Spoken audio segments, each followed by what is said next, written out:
Welcome to World of Marketing Podcast, a Foster Web Marketing production. Here's your host, Tom Foster. Okay. Hello, everyone, and welcome to the World of Marketing, where I, Tom Foster, talk with legal leaders about marketing mindset and the growth of law firm businesses. This episode is brought to you by my own company, Foster Web Marketing. Since the internet was born, Foster Web Marketing has been the premier provider of customized websites, marketing, video, and strategic solutions for elite law firms. Our unparalleled web technology and marketing systems set the gold standard in the industry, catering exclusively to a discerning clientele who demand the best. Partner with Foster Web Marketing to experience uncompromising quality, cutting-edge technology, and exceptional service. Visit fosterwebmarketing.com to discover how we can help you achieve your most ambitious goals and solidify your position at the forefront of your field. Today is my great honor to have Brooke Lively as my guest. And look, we only have the best guests that are fantastic, premier people. And Brooke is the founder and president of CathCap, a group of CFOs and strategists who help firms grow and scale faster and more profitably. Brooke has been named top 25 women to watch, Diversity Journal Women Worth Watching, and Fort Worth CFOs of the Year. She is a highly regarded international speaker and the author of several books. We're going to talk about one of her new book, including an international bestseller. In addition, she's also an EOS implementer, which I love because we do EOS too, helping her clients get more of what they want from their business. So Brooke, thank you so much for being on the World of Marketing podcast. And it is great to finally meet you because my brother's been talking about you for a long time. Brooke Lively, this and that and the other thing. And so it's great to meet you. Thanks for having me, Tom. I'm excited to be here. Yes. So tell me, how did you come to be? Like, tell me the history of how you created your company. Oh, yeah, totally accidental. Aren't they all? Yes. Absolutely. I think every great company kind of is. I was working at a hedge fund. My father, who's an attorney, had shed his law partners yet again. He did it every 7 to 10 years like clockwork. And he lost the woman who was running his practice, who'd been with him for 25 years, and he needed help. He asked me to come help him. Hedge fund said, fine, I could work from wherever.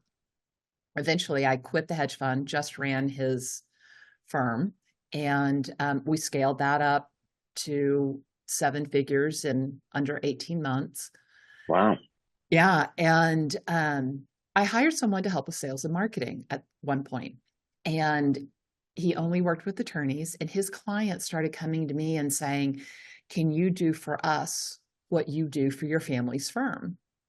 And that was when I started to realize that lawyers didn't run their firms by the numbers.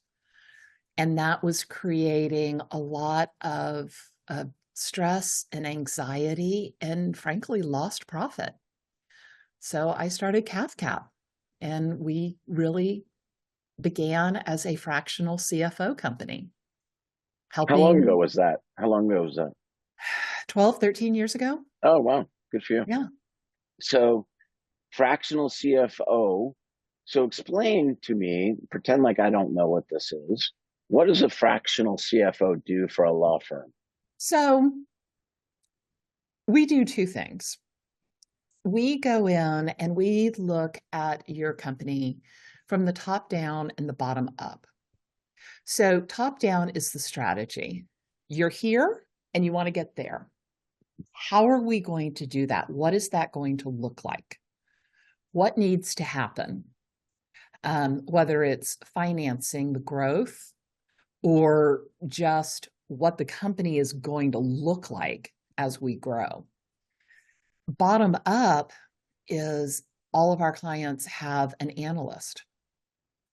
We believe in making data-driven decisions. So the analyst is going into all of our client systems, pulling out information, analyzing it, giving it to the CFO. CFO is going to the owner and saying, okay, here's the problem. Here's what the data says. Here are 3 solutions. Based on my experience and based on CathCap's experience having worked with hundreds of law firms, we think option B is best. What do you want to do? So it makes those conversations, those decisions happen faster, Mm-hmm. and they're easier. And you only make that decision once. Because, Tom, how many times have you made a decision and then gone home and you're eating dinner and you're like, ooh, is that the right thing to do? Wake up in the middle of the night, and then, the next day you're with a client and you're making the decision yet again. When you've got data, you don't do that. You make it once and and move plus on. you've got data that is supported through experience and wisdom, and you've worked with all these other firms and you've seen it before, and they're not like scrambling around in the dark, which most law firms are, right? Right. And We're so not reinventing the wheel. Right, exactly. And lawyers, as we know, they go to law school and they become lawyers, and they're most of them are great lawyers, but they're not necessarily great businessmen or business people, business women. They're not necessarily good at running a law firm as a business, and that's what they've got to do. They could be excellent litigators, great at due diligence and discovery and all that, but terrible at this part of it. And this is the key to success, is being able to run the business profitably. Yeah, it is. And it's being able to make those decisions. And, law school teaches you never to ask a question if you don't know the answer. Mm-hmm. All right. Business is all about making decisions when you don't know exactly what that outcome is going to be. So paralysis by It's analysis. Scary. Right. You're right. That's why so many lawyers have a hard time. And, I've been doing this for 25 years, working with lawyers, helping them with their marketing. And I've seen so many of them. They come and they've just, they don't know what to do. And they need help. And so, how many times have you heard, well, let's look at that a little more? Can we get a little more information? And you're like, we will never 100% know the outcome. Right. So, yeah, they want guaranteed outcomes. Yes, exactly. They want a guaranteed outcome. So having somebody like you or somebody like me or a member of my team who has seen it before makes it so much easier for them to make that decision, to trust, to move forward, and to keep going, because that's how you're successful. Now, do you work with any kind of niche in the legal field, or is it anybody, any kind of? Yeah, we will work with anybody. We do have expertise in a few different fields. We are extraordinary in personal injury. Mm-hmm. We have, interestingly enough, developed quite a niche in immigration. Don't ask me why. Wow. But we're well known for immigration. That we have developed tools for all three kinds of practices: for contingency, flat fee, and for hourly practices. So we have great tools for each of those, because they all run slightly differently. Yeah, you're right. The PI lawyers are much different than estate planners and transactional. Mm-hmm. Yeah, exactly. And so how do you, give me an example of how you would help a personal injury lawyer? Like I come to you and I'm like, Brooke, I've been doing this for 20 years, and I'm afraid, and I haven't done it the right way. I want to be more profitable. I want to, leave a legacy. I want to be able to sell my firm. What would you tell me? I think the first thing we need to do is understand your profitability. So we believe in running a law firm on the rule of thirds. 1/3 of revenue goes to the people doing the work, 1/3 goes to overhead, and 1/3 goes to profit. Now, for PI, we can actually mush those around a little and we can get a higher profit margin. If you are growing any type of firm, you're going to reinvest some of those profits back into the firm to buy growth. With a PI firm, we're going to look at that. We're going to start making decisions. But to really make good decisions, we need to understand your cases. We need to understand how long they last, how much pressure they put on your team, what the different stages are that a case goes through or a matter goes through, how long it should stay in each of those stages. Because unlike in an hourly firm, we don't want your people to overwork a case. We want your case to move through the system.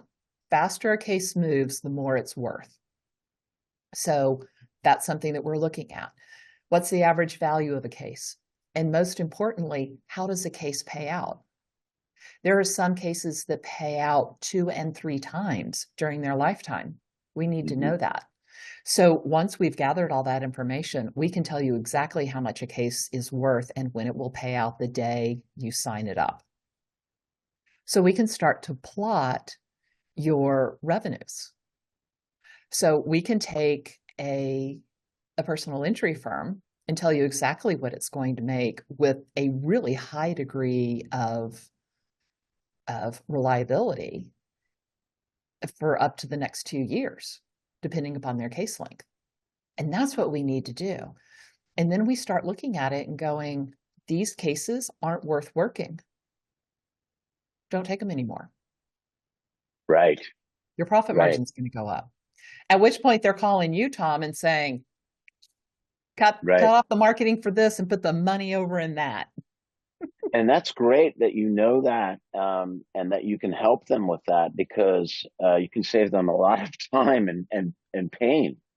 And you know that by working with all these other hundreds of PI firms, that you've already been through this with them. So you can already identify a lot of those, bad eggs, if you will.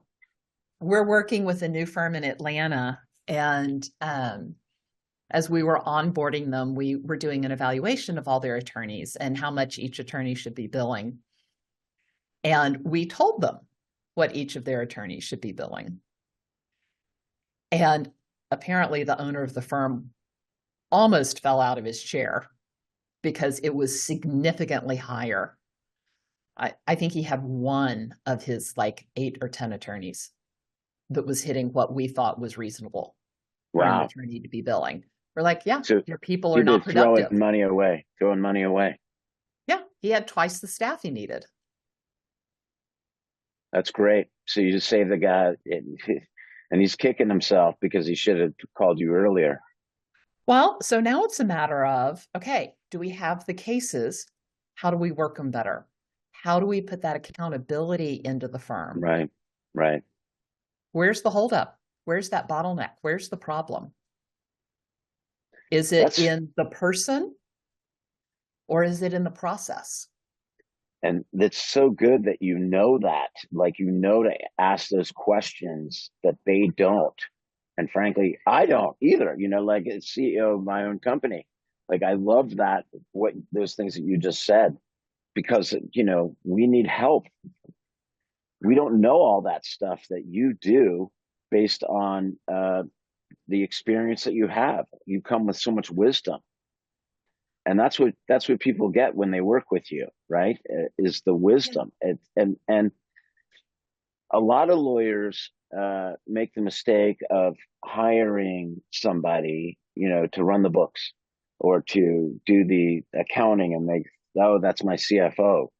And, they might know how to run QuickBooks, but they don't know how to run the business, like what you're talking about, like how to find missing money, how to find that profitability, how to re-engineer your processes so you're more profitable, to set yourself up so that one day that you ultimately can sell the firm to somebody else or walk away or not work so hard, right? Absolutely. And I think people are consistently surprised at what we talk about, because we talk about things they're like, that's not CFO. Right. Your CFO talks about everything that touches the money. Now, as of yet, no one has ever been able to show me anything in their law firm or any business that doesn't affect the money. So we're going to go there. And a true CFO, which goes back to what you say, when you get those people that are truly in the C-suite level, they become very interdisciplinary. So a true CFO doesn't just talk about the money. They also have some HR knowledge. They also have operational knowledge. They also have this. Everyone in your C-suite should be able to play in all the other sandboxes a little bit, because you've got to understand how it all works together. And everyone in your C-suite needs to be playing together. And so if you have a CFO who all they can do is run QuickBooks, that they're not doing you any good. They're not giving you that strategic advice. They're not giving you what you really need to grow. They're just telling you what happened. Right. So that is profound, what you just said. And that's what these guys that hire these people just like, for 60K, because that's, that's a lot of money to them. And it is a lot of money, but they're not getting the value. That's not a right? CFO salary. Right, Let me right, tell right. you. But I got 5 of them. right, That is not what they're getting paid. right. But a lot of these guys, they need to understand how important this investment is. Right? Yeah, it is. It's critical. And the sooner they get on board with it, the better off they're going to be. Absolutely. Now, you just you wrote a new book. Can you show that book to us? Did. It's called Exit on Top. I guess I should show one that doesn't have that line running through the middle of it. Nice. Hey, would you send me a copy of that? Would you sign it and gosh. send it to me? Yes, of course. That'd be great.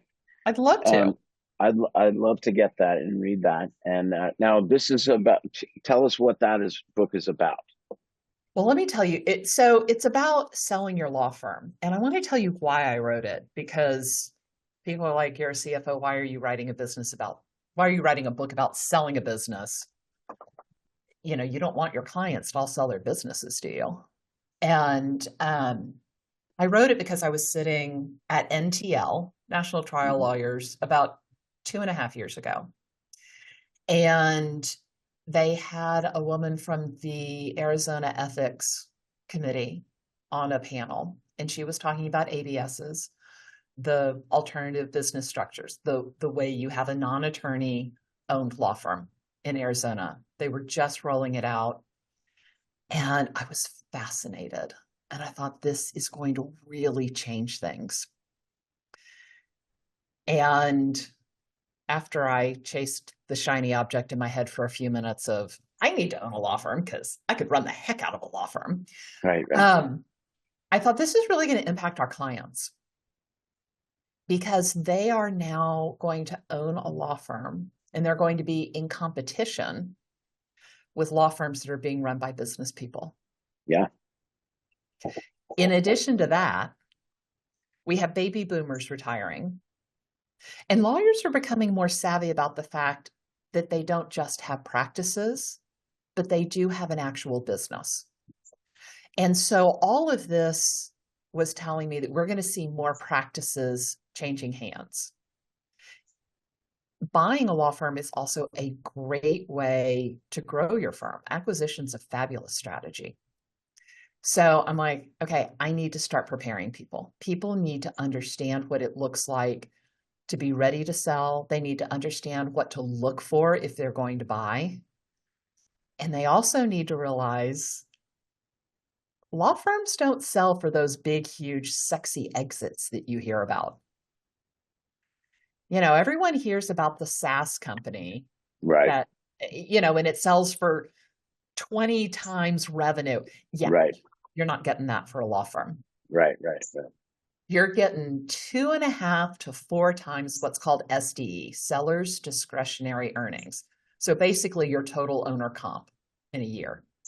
So you're going to get 2.5 to 4 times that. That's not so sexy. So what I really want people to understand from this book is if you optimize your firm now, if you get it ready to sell now, a firm that is a really attractive acquisition target is a great firm to own because it throws off a lot of cash. It has happy employees and happy clients, and it doesn't require a lot of effort from the owner. It frees the owner up to do the things that they love. And that can be different. For my brother, it's spending his time in court. For some people, it may be starring in their commercials. Mm-hmm. For other people, it may be running a secondary business. That's great. And I love that you're doing that. And because this is coming. I mean, Arizona, DC, other states are opening up where Utah. regular people, what's that? Utah? Yeah. They have a sandbox. And yeah, I've thought the same thing. Like I'm going to start my own law firm, right? I know. Right. It's probably going to happen here. Hey, Tom, if you do the marketing, I'll run the back end. Okay, let's do it. We just need we just need a headhunter to go find us some attorneys. Right. Well, I got a lot of attorneys. We both do. I'm sure that we got a lot that would love to jump on. I know, but I don't. But those people want to own part of it. Do we really want to share with them? Because that's true. This thing's going to make bank. That's true. We'll know how to run it. Exactly. We'll just get them out of law school. Just get them right out. There you go. School. Yeah, baby attorney. That's it. Okay, we'll talk about that. Okay, so you have we were talking before the show started. You got these 5 questions in your book that you ask. Can you share those? Yeah. So there's 7 parts of your law firm that, when you're valuing your firm, any buyer's going to look at, and in each part of the law firm, I ask 5 questions, and the purpose of the questions is to understand really how integral you are as the owner to the firm. Because the more necessary you are, the lower the value of your firm. Because that buyer knows that the minute you walk out the door, the firm's going to crater without you. Right. So a high value firm does not need the owner turning the crank every day. So and that is so opposite the way these guys think. The way that lawyers think is, 95 plus, probably 98%. It's all their name. It's their name on the door. It's their, name on the domain name. Everything is based on their name. And, they got the ego in there, and that's a hard thing to grasp. And what are the chances you're going to find someone to sell your law firm to that has the same name and looks just exactly like you? Right. Yeah. Now, I did hear a story actually about a guy that got disbarred that had a pretty common name. I mean, his name was basically John Smith, and he found a John Smith in another state and brought him in to own and run his law firm while he was disbarred. Oh, wow. Yeah. But that was pretty clever. That was clever. I thought it was brilliant. Yeah. I don't know why you would want to keep hiring an attorney who had been disbarred, but that's a whole different issue. But the chances of you finding that person to sell to are really, unrealistic. So you don't want to be you don't want it to be Tom Foster Inc. So let me read you. Can I read you some of the questions for marketing? Yes, please. You're the marketing guy? Yeah. All right. Where do your clients come from? For example, do they come from referrals, social media, billboards, radio, and or pay-per-click marketing? To be considered a source, it needs to produce at least 10% of the firm's leads. Do you have 5 or more sources? 4, 3, only 1 or 2? Or my favorite, I don't know. Right. And there are a lot of people that give the I don't know answer. All right, here's the second one. How complete is your written marketing plan with stated objectives and a feedback loop? Tom, how many people have you seen that have written a marketing plan and shoved it in a drawer and never looked at it again? Right. Yes. How I know useful is exactly. that? Right. Yeah, Right. you got to have a feedback loop. And You got to then, OODA loop it. Yep. yeah, exactly. And then, what are the objectives? Why are we doing these things? I like to call them circuit breakers. We're going to do, I'm going to make this up. We're going to do pay per click for 4 months. And at the end of 4 months, we should be seeing X. And if we're not seeing X result, we're going to quit. Right. With And no, right. yeah, because otherwise you're just going to keep pouring money into something and you have no idea whether it's working or not. Right. Because you're not,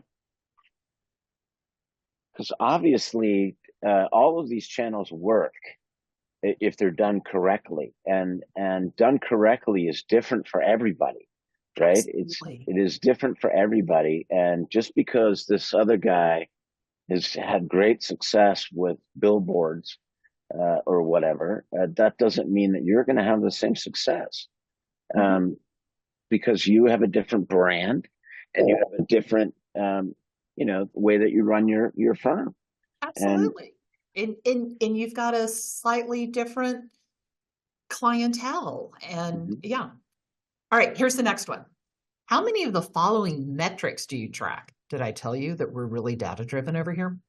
Yeah, that's good. And can you produce? So this is the one I love. They're like, oh yeah, I track that. I'm like, okay, show it to me. And they're like, all right. Right. Performance for each marketing campaign, website metrics, lifetime client value, client acquisition cost, and return on investment for each campaign. That is good stuff to Yeah. ask. I mean, and that is, yeah. Yeah, you get to give yourself a 5 if you can honestly say, I have them and they are a valuable decision-making tool. And you give yourself a 1 if your question is, what are metrics? All right. Number 4, and this is one we've talked about a little bit. How aligned is the firm name, brand, and image with you personally? You get a 5 if you're not in the marketing anywhere. And you get a 1 if it's Me Inc. Right. Which most law firms are. Most law firms are Me Inc. And before you go and say, oh, but in my state, you can't have a firm name that is not the name of the partners. Yes, that is true. And I believe the last time I counted, it was 13 states. So 37 states, you can absolutely have a brand name. And in those 13 states where you can't have a brand name, I think almost all of them, you can file a DBA. So I'm just saying there are ways around it. There's ways around it. Yeah. And that's with all the putting their face on the billboards, on the buses, putting their face all over the website. Me. It's not about you. It's about what you do for your clients. It is about what you do for them. It's not you. And so the more that you can tie what you do for them as your brand than you yourself, the better off you are. Would you agree with that? I totally do. And I want to come back to that in a second because I want to do the last question, but then I totally want to come back to that. Okay, last question. On a scale of 1 to 5, how much effort does it take from you to drive the marketing? So you get a 5 if your answer is very little. By the way, we want 5s. And you give yourself a 1 if you spend all your time marketing. So let's go back to the people who are very branded me, me, me, me, me, and the ones who really concentrate on their clients. I go to more CLE than most board certified attorneys. I spend a lot of time in CLE. And so I go to a lot of different conferences and I meet a lot of different attorneys. And for a while, I was in with a group of me, me, me attorneys. And then I found a group that were the most humble, kind, client-focused, mostly men that I have ever encountered in my life. And do you know what I discovered? What's that? They did not have the employee turnover that you found at the me, me, me firms. And generally, they were more profitable. And why do you say that is? I think it's because of what they're concentrating on. I think it's because of who they are. They're not in it for themselves. Mm-hmm. They're in it because they're attorneys. They're in it to help people. They're in it to do the right thing for their clients. And it's really refreshing. And it's fun to work with those people. I love those people. Now, let me be very clear. Yeah, go ahead. They are making really good money. Mm-hmm. I don't want you to think that they're, slogging along making $50,000 a year. They're absolutely not. They're making great money. No, I agree with you 100% that the more that the lawyer understands this concept for marketing and the way to run the business and not make it all about them.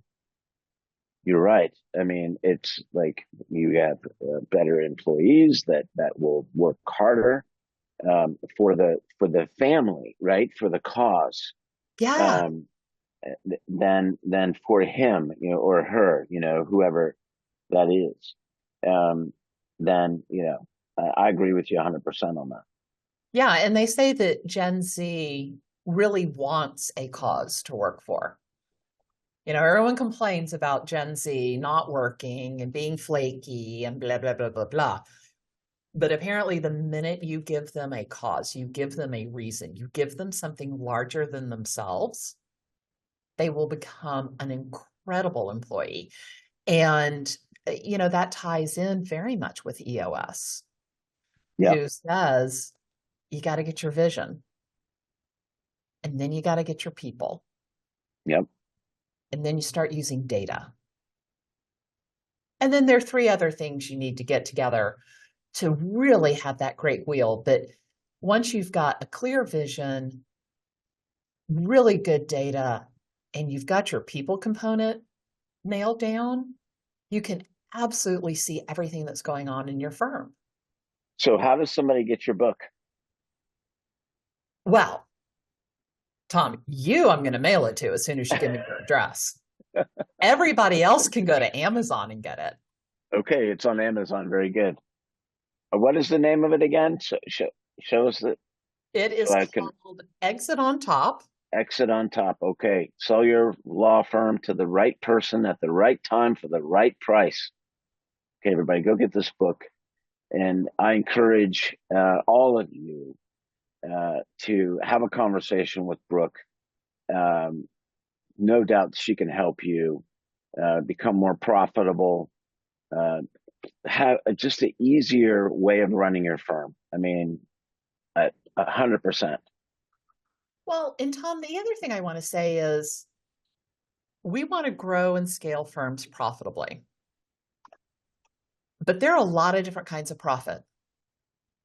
Profit isn't always about dollars. Profit can also be about time. It can be about your reputation. Profit is what you want to get out of your law firm. Yep. And it may be the ability to pick your children up at school every day at 3. It may be the ability to not work past 2 p.m. That's time profit. It may be having a statewide reputation. I've got a firm I work with in Colorado, and they want to be incredibly well known in their field in the state. That's major profit for them. And they're willing to give up a little bit of their dollar profit to get that reputational profit for the firm. So, what is it that you really want from your firm? And let's get you that. Let's get you the profit that you truly want. That's fantastic. Let's end on that. Brooke Lively, it has been a pleasure speaking with you and getting to know you better. You and I will be talking more for sure. And so CathCap.com is the website to go to. Get this book and talk to Brooke and her team, and they can help you out. Brooke, thank you so much. Stick around here. But everybody, it's been Tom and Brooke on the World of Marketing. Thank you so much for tuning in, and we will see you again soon. Thanks, Tom.